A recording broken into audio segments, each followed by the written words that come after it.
기존의 기술사 시험을 응시해봤고 합격한 경험을 가지고 제 생각을 좀 정리해 보겠습니다. 저는 소방기술사와 건축기계설비기술사를 가지고 있고요. 미국 PE, 바이오 프로텍션과 메카니컬 PE를 가지고 있습니다. 미국 PE와 한국 기술사는 공급 방법과 그리고 그 목적과 그리고 그 과정도 많이 다릅니다. 오늘은 한국 기술사에 집중해서 포커싱해서 설명을 드리도록 하겠습니다. 먼저 한국 기술사를 시작하려고 고민 중이신 분들이 많은데요. 저에게도 개인적으로 기술사 공부 방법이나 난이도 그리고 어떻게 했는지 그리고 기술사를 합격하고 나서 어떻게 활용하고 계신지 이런 질문들을 많이 받아왔습니다. 여기서는 합격 방법에 집중해서 설명을 드리고자 하니 먼저 기술사를 시작해야 되는 그 고민에 대해서 잠깐 설명을 드리겠습니다. 개인 사업을 위해서 전문직이니까 개인 사무소를 연다든지 주위에 보면은 그런 분들 많으시죠. 자기 사업을 하신 분도 있고 공직에 가신 분도 계시고 대학교 교수로 계신 분도 계시고 또는 회사에서 좀 더 높은 연봉이나 좀 더 스트레스를 적게 받는 직장으로 이직하기 위해서 준비하시는 분도 계시고 또 대기업에 같은 경우에는 자격증 수당도 일부 나오죠. 그리고 아무 생각도 없이 하시는 분도 많이 있어요. 주변에서 하니까 나도 따라가자는 식으로. 하지만 제가 여기서 설명드리고 싶은 부분은 기술사를 내가 해야 되냐 말아야 되냐라는 고민으로 많은 시간을 낭비하시는 분들이 계신 것 같습니다. 그런 분들에게 제가 드리고 싶은 말씀은 Just do it, do it now. 바로 시작하시라는 겁니다. 활용하는 방법은 나중에 고민하셔도 됩니다. 그리고 사람마다 그 활용하는 방법은 천차만별입니다. 저는 엔지니어로서 샐러리맨으로서 나름대로 만족을 하면서 살고 있으나 능력이 계신 분들은 아까 설명하셨다시피 그 활용도를 넓혀서 얼마든지 다양하게 활용을 하고 계시고요. 그걸 떠나서 인생이 길기 때문에 앞으로 살면서 어떤 일이 일어날 수는 우리는 모르기 때문에 시간 있을 때 준비해 두시는 게 좋으실 것 같아요. 더구나 기술사라는 것이 엔지니어의 꽃이라는 이야기가 있고 또 기술사가 되면 많은 것을 다 아는 사람 혹은 전문가라고 생각하시는 분도 많으세요. 절반은 맞고 절반은 틀린 말이라고 저는 생각합니다. 왜냐하면 기술사라는 것은 시험이죠. 시험을 통과해가지고 자격증이 나오는 거니까요. 어떤 분은 자기의 엔지니어링 완성도가 어느 정도 완성된 분도 있을 테고 어떤 분은 이제 대학을 졸업하고 어느 정도 사회생활을 조금 시작을 하다가 이 시험 과정을 통해서 기술사 된 분도 있기 때문에 기술사 자체가 엔지니어의 어떤 완성이라고 보시면 안 됩니다. 따라서 본인이 엔지니어라면 혹은 엔지니어 쪽으로 생각을 하신다면 가장 기본적인 스텝이라고 저는 생각해요. 그래서 만약에 기술사를 들으시고 그에 대한 관심이 있으시고 그리고 내가 그에 대한 시작에 대한 고민이 있다면 바로 시작하시라고 저는 조언을 드리고 싶습니다.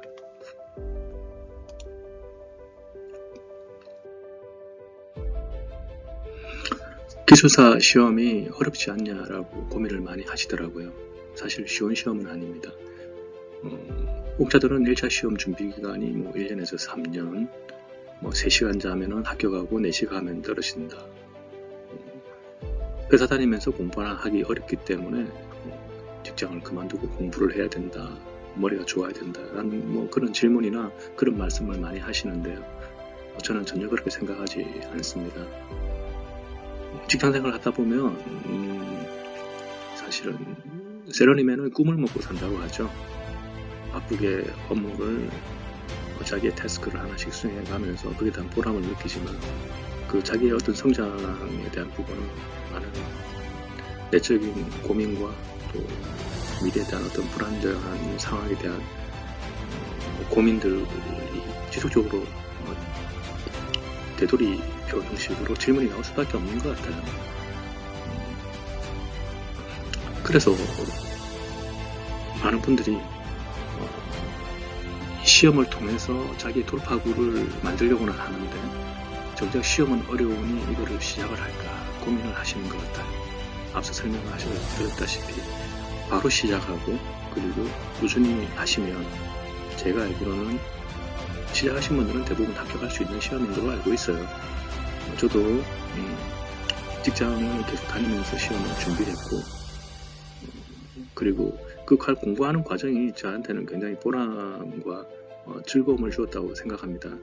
그리고 시험을 합격했을 때 그 즐거움은 첫 번째 시험 합격했을 때가 아마 제일 즐거웠던 것 같아요. 그 즐거움은 말로 표현하기는 힘들 정도로 아주 즐거웠던 것 같습니다.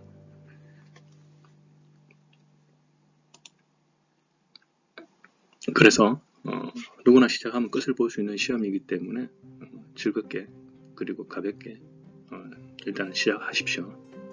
어려운 내용도 그렇게 나오지는 않고 평이한 수준의 내용들이 넓은 범위로 통해서 나오니까 그 넓은 범위에서 전략적으로 어떻게 내가 이 시험을 통과할 수 있을까, 이 바다를 어떻게 건너갈 수 있을까, 거기에 대해서는 여기서 잠깐 살펴보고 배를 바로 띄우는 것이 좋을 것 같습니다.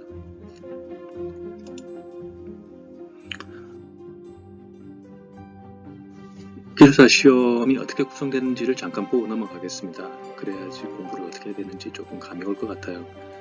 기술사 시험은 보통 일요일날 오전 9시부터 오후 5시 20분까지 4교시를 통해서 진행되고 있습니다. 보통 각 교시별 300점 만점, 총점 1200점 만점인데요. 결국 1200점 중에 720점, 평균 60점 이상이면 합격이 됩니다. 그리고 각 교시별 과락도 없고요. 1교시 10점 받았다고 해서 떨어진다는 건 아니고요. 그렇다고 10점 받으면 합격은 사실 쉽지는 않습니다. 그리고 1교시는 10점짜리 13문제 중에 10문제를 택하게 되고요. 2교시에서 4교시는 25점짜리 6문제 중 4문제를 택하게 되어 있습니다. 따라서 60점 맞추면 합격인데요. 사실 별 게 없네요. 60점인데. 하지만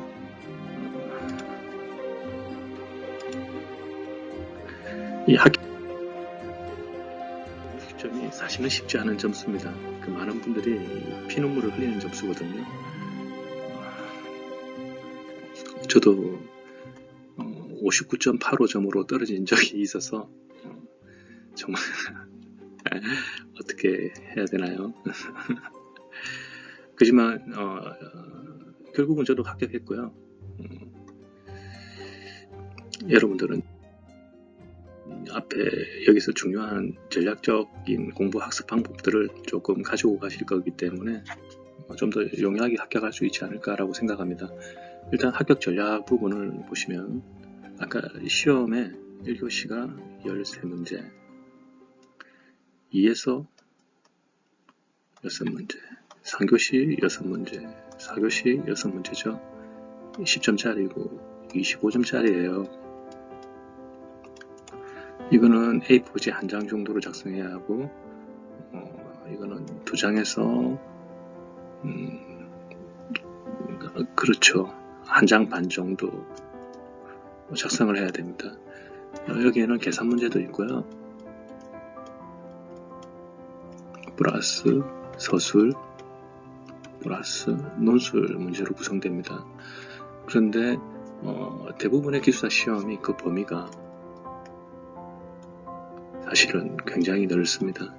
어떤 시험의 종목마다 다르지만 예를 들면 소방기술사 같은 경우는 그 범위가 건축, 전기, 기계, 일부 토목 관련된 부분, 화학 굉장히 넓은 범위에 걸쳐서 공부를 해야 돼요. 대신 그 뎁스가 그렇게 저 생각에는 깊다고 보지는 않습니다. 또한 건축기계설계기술사 같은 경우에는 건축과 기계가 합쳐진 시험이기 때문에 뎁스도 그렇게 좁지는 않아요. 하지만 소방에 비해서 범위는 작다고 볼 수 있죠. 대신 뎁스는 한 분야에 대한 뎁스는 더 깊다고 볼 수가 있습니다. 각각에 관련된 분야별 학습 방법은 별도로 설명을 드릴 테고요. 여기서 제가 설명드리고 싶은 부분은 이 많은 범위를 계산 문제와 서술 논술을 한 장에서 2장 또는 1장 반을 제한된 시간 내에 작성하는 게 결국 기술사 시험인데 이걸 어떻게 준비를 하냐는 거죠. 첫 번째, 물고기가 많이 있는 어장을 확인하셔야 됩니다. 그 방법은 결국 기출문제에 대한 분석이 선행돼야 되고요. 시험의 범위가 만약에 1, 2, 3, 4, 20까지 있다면 각 항목 챕터에 관련된 시험 문제들이 얼마나 최근 기출문제에 나타나는지 본인 스스로 한번 카운팅을 해보세요. 학원에서도 나눠주는 부분들이 있겠지만 저는 저 개인적으로는 한 10년치에서 한 8년치 기출문제를 출력해서 나름대로 매핑을 해보는 작업을 거쳐서 여기에 관련된 프라이어티, 중요도를 일단 발췌하고 있습니다. 그러다 보면 이 1번에서 20번 중에 어느 친구가 주인공이고 어느 친구는 엑스트라인지를 알 수가 있습니다.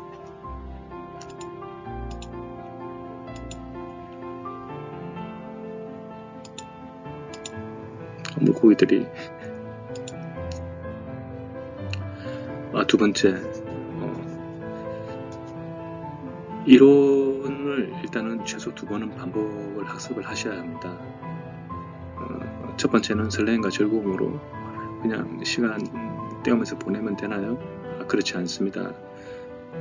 여기서 공부 전략을 가르쳐 드리는 이유는 가능하면은 짧은 시간 내에 여러분들이 시험을 마무리하고 원하시는 합격의 기쁨을 가져가시기를 바라는 의미에서 설명을 드리는 겁니다. 첫 번째 공부가 사실은 여러분들이 여기에 대한 관심과 집중이 가장 높은 시기라고 볼 수 있어요. 그래서 앞서 설명드린 주요 어장을 머릿속에 염두에 두고 첫 번째 이론 학습을 진행하면서 반드시 마킹, 컬러링을 통해서 프라이어티, 중요도를 정리를 하셔야 됩니다. 한번 봐도 머리에 남진 않아요. 그리고 두 번째는 한번 봤으니까 빠르게 대강 넘어가야 되겠죠. 절반은 맞고 절반은 맞지 않습니다. 어떤 종목이냐에 따라 차이가 있겠지만 2번을 봐도 잘 모르세요. 모르는 게 아니라 머리에 남지가 않아요. 머리에 남아도 그거를 여러분들이 필기구로 시험 문제가 나왔을 때 서술을 하실 수가 없어요. 작성을 하실 수가 없어요. 기초사 시험은 암기와 응용력입니다. 하지만 이 암기와 응용력과 추가로 중요한 게 본인이 하나의 골격 생성 빼간지 결국 골격을 만들어 놓으셔야 돼요. 생성 같은가요? 우리 아날라이즈 할 때 피시본 다이어그램으로 보통 활용을 하는데, 그죠? 이렇게 운동을 해볼까요? 첫 번째 학습하면서 그리고 프라이어티에 대한 검토를 통해서 뼈대를 확인했다면 두 번째에서 이 생성 뼈간지들이 되는 부분들을 조금 정리하셔야 되고요. 그리고 지금 서브노트를 바로 작성하실 수도 있지만 서브노트에 필요한 부분 재료들은 2회차 학습하면서 만드셔야 돼요. 노트에 정리하셔도 좋고 메모를 하셔도 좋습니다. 일단 만들어 놓으셔야 돼요. 그리고 이렇게 만들어 놓은 하나의 피시본을 가지고 여기에 살을 붙여가는 과정이 기술사 시험 준비 과정의 가장 기본이라고 볼 수 있습니다. 이미 이 정도 온다면은 여러분은 비행기는 앞서 바닥에서 일부 띄웠다고 보실 수가 있어요. 계속 날아가야 합니다. 어디까지? 여러분이 목표로 하시는 합격까지.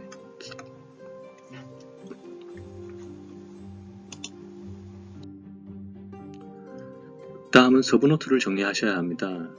서브노트라는 것은 서브노트입니다. 어떤 분들은 이 서브노트를 상세하게 정리한다고. 서브노트가 거의 교재 수준이 돼요. 서브노트를 1000페이지 작성하시는 분도 계세요. 어떤 분은 2000페이지. 글쎄요, 사람마다 다르겠지만 좀 애매한 부분입니다. 이 1000페이지, 2000페이지가 중요한 게 아니라 이 1000페이지, 2000페이지 안에 어떤 식으로 정리했냐는 거죠. 예를 들면 교재에 만약에 이런 내용이 있는데 서브노트에 이런 내용을 가져왔어요. 여러분, 이건 서브노트가 아닙니다.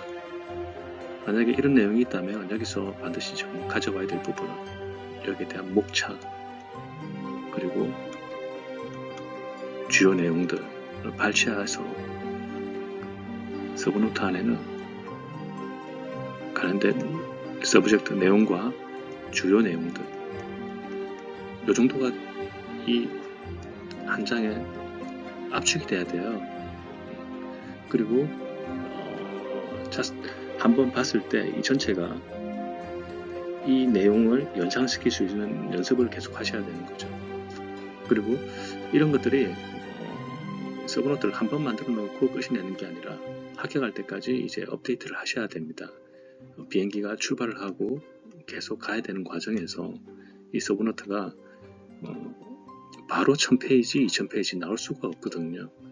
하지만 100페이지, 200페이지라고 이게 작은 내용이 아닙니다. 항상 비행기는 공간이동을 통해서 목적지에 도착할 수 있다는 생각을 가지고 이 100페이지, 200페이지 가지고 있는 자산을 소중하게 생각하셔야 돼요. 그리고 이 서브노트를 정리함에 있어서는 가능하면 바인드를 활용하시는 것을 추천드립니다. 왜냐하면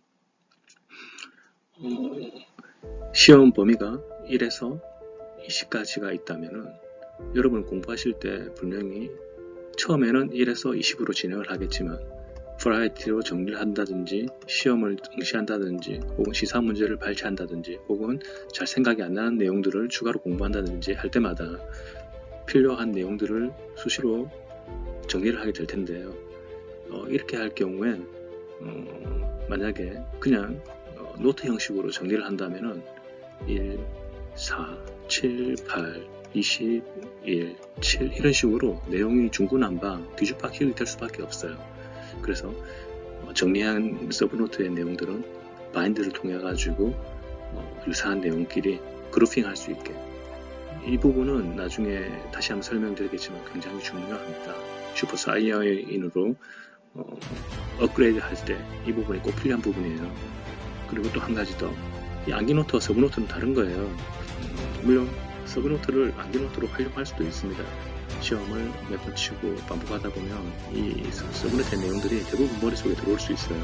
그때는 암기노트로 활용할 수는 있습니다. 하지만 지하철 이동 시간이나 점심시간, 자투리 시간 혹은 어떻게든 남는 시간대로 활용할 때는 추가 조그마한 암기노트를 작성하는 것도 자투리 시간을 이용하고, 또한 서브노트의 일부 암기가 되지 않는 부분들을 암기할 수 있는 중요한 좋은 방법이라고 저는 생각합니다.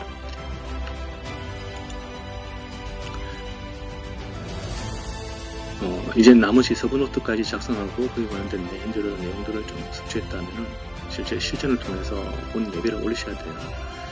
실제로 준비가 안 됐다고 시험을 안 치시는 분들도 계시고, 그래서 시험 접수비도 아깝고 한 주 회사 일로 지쳐 있는데 또 시험장 가기도 피곤하고, 시험 끝나고 나서 그 지친 몸을 이끌고 월요일날 출근하기도 힘들고, 그런 생각들 절대 안 됩니다. 여러분 시험을 준비를 시작하셨고 그리고 합격을 목표로 하신다면 가능한 빨리 시험을 치셔야 합니다. 시험이 최고의 학습 과정이고 시험을 치는 것이 여러분의 합격을 단축시킬 수 있는 최고의 방법입니다.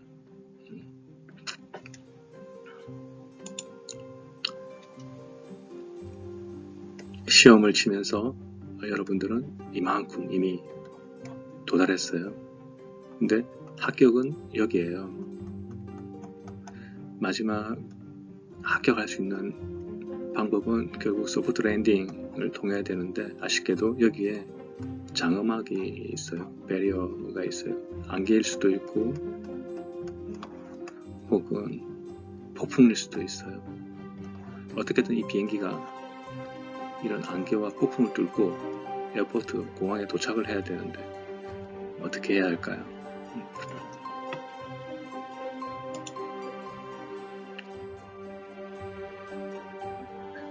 다음 시간에 비행기가 공항에 도착할 수 있는 방법이 어떤 게 있는지 좀 살펴보겠습니다. 그를 위해서는 실전을 위한 어떤 전투 본능을 키우셔야 됩니다. 그리고 시험이 결국 최고의 학습 방법이라고 설명드린 바와 같이 전투 결과를 어떻게든 활용을 하셔야 됩니다.